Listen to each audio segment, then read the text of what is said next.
6 degrees in Toronto. Now you're up to date. I'm Dan Turner, Chum News. Andy K. In for Russ McLeod. Good afternoon. It's 2:02 in Toronto. Sounds like a dirty job, and one that can end up badly for everyone. Doesn't it sort of remind you of James and Percy? It was a splendid morning on the island of Sodor. James was feeling very pleased with himself. His red paint gleamed in the sunshine as he sped along the line. He reached the junction just as Percy puffed in with some freight cars. James was surprised to see him. What are you doing here, Percy? You should be at the station by now. He's Canadian. Yeah. How do you know he's Canadian? He talks like a Canadian, like me and all the other people. And there's another engine who is called Donald, and he's from the West, the Wild West. He has the same name as me, D-O-N-A-L-D, Donald, and he's a twin, like me. I think people were looking for something that was totally nonviolent, totally interesting, a little bit educational because it teaches them about train travel and everything. I think he just came along at exactly the right time. Maybe he was discovered 40 years later, but I think that's why he's so magical.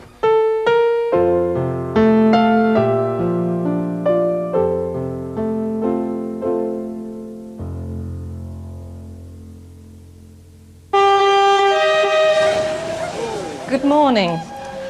My talk is entitled Growing Up with Thomas the Tank Engine. My father's love of trains came from my grandfather, who was also a vicar. While Dad was still a toddler, my grandfather used to take him for walks, and they invariably ended up near the railway track, where they would stand and watch steam trains together.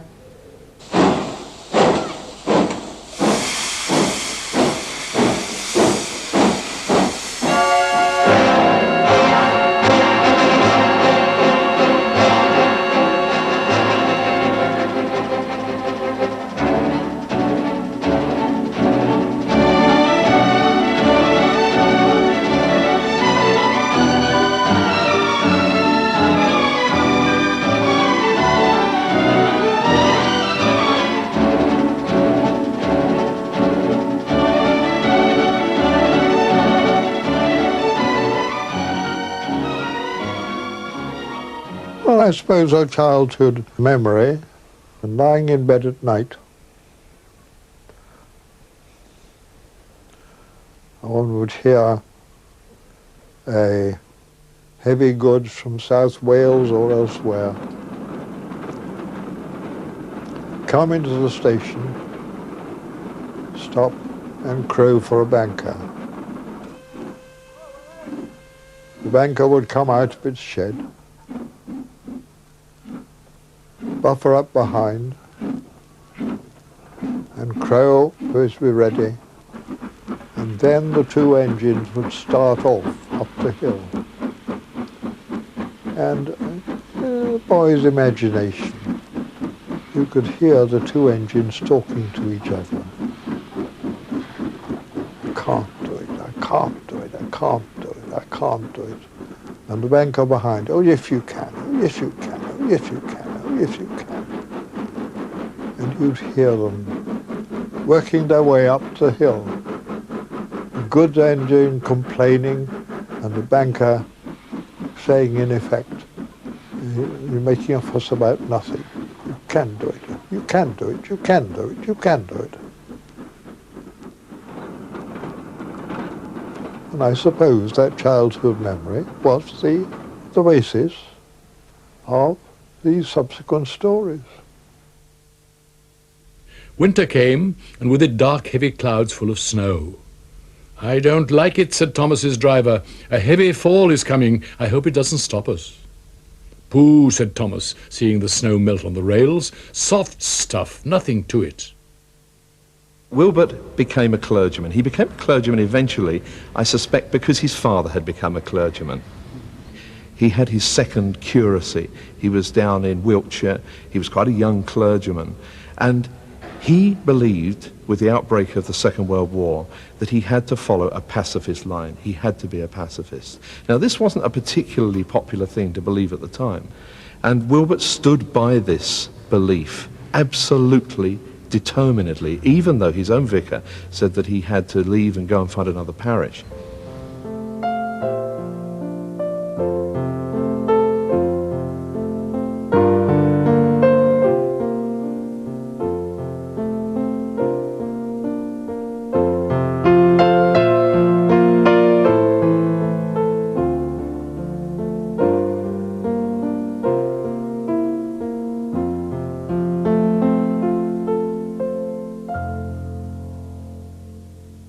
When my brother Christopher was 3 years old, he had measles, and he had to be kept in a darkened room. So it fell to my father, who was a curate, working from home as it were, to entertain him.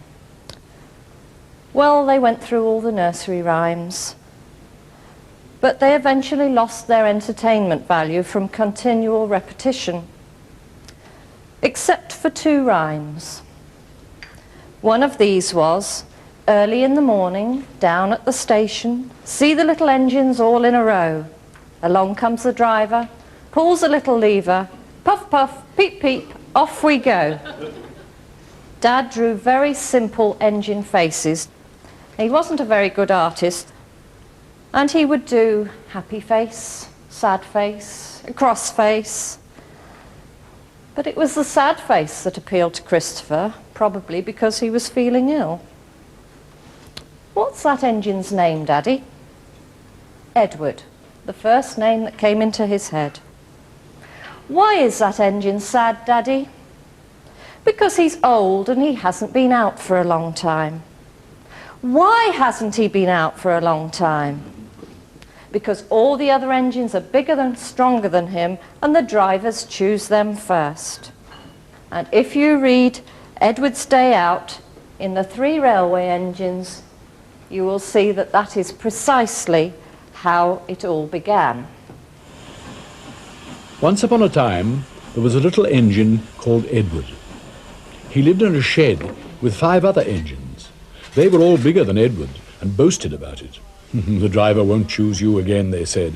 He wants big, strong engines like us.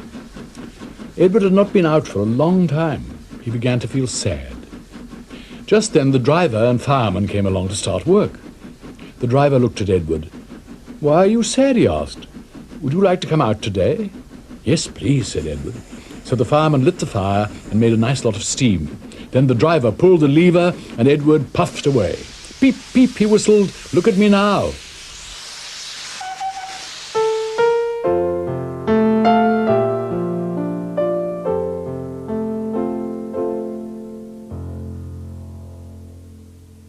The family were used as testers for the new stories being written. Dad would come to a meal complete with a script for a new story and would read it out to us to see what we thought. Sometimes we approved, and other times it wasn't right. And then we would get the story up to 6 times until we were happy with it. This is a great occasion, really, isn't it? It's celebrating, something 50th. And it's 21 years since I saw you, Peter, Yes, and yes, you yes. came along Yes, after we after got that, to when you London. came to London. You finished with the last book, Yes. with me when I left. I think I was a bit of a midwife, really. I think that explains it, because I looked after the editorial side, the production, the costing, the design, the advertising, for those 26 years, really. My idea was, which I used in advertising in subsequent year, was this idea of small books for small hands. The idea of 4 stories in one little book was a very good idea in my view as bedtime stories, because parents, in fact, don't like to go through 64 pages. They would much prefer to go through 16 pages and stop. The difficulty with the books really was the fact that although their shape was extremely unconventional, the 4 1/4 by 5 5/8, they were extraordinarily easy to sell because of the single opening of each page with a picture on one side and story on the other. And selling these books to a bookseller in a busy shop, you could speak to them over the pictures. They didn't read the text, they looked at the pictures. Soon afterwards, a porter came and spoke to his driver. "Gordon can't get up the hill. Will you take Edward and push him, please?" They found Gordon halfway up the hill and very cross. His driver and fireman were talking to him severely. "You're not trying," they told him.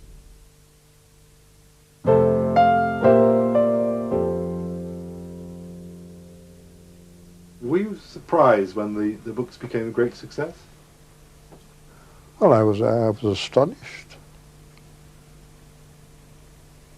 And I still am astonished.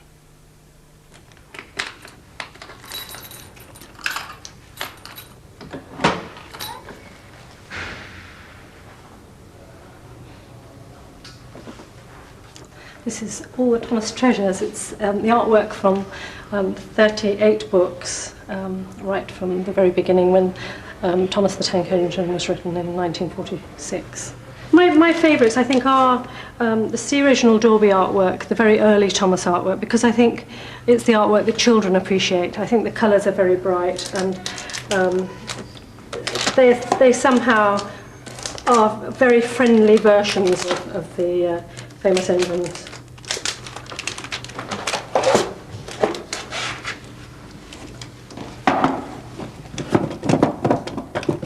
Now, what would you like to see? I mean, do you want to see some original manuscript? Right.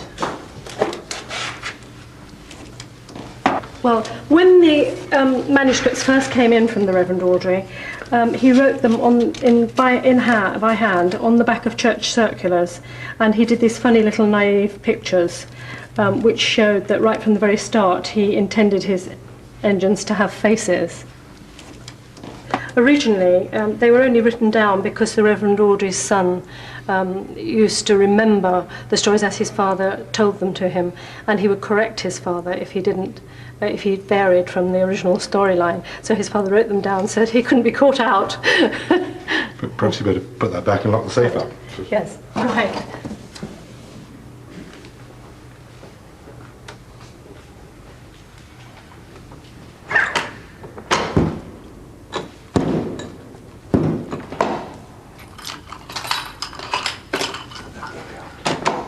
All safe and sound. I gradually worked out under what disciplines the books were actually written. One book must follow on from another,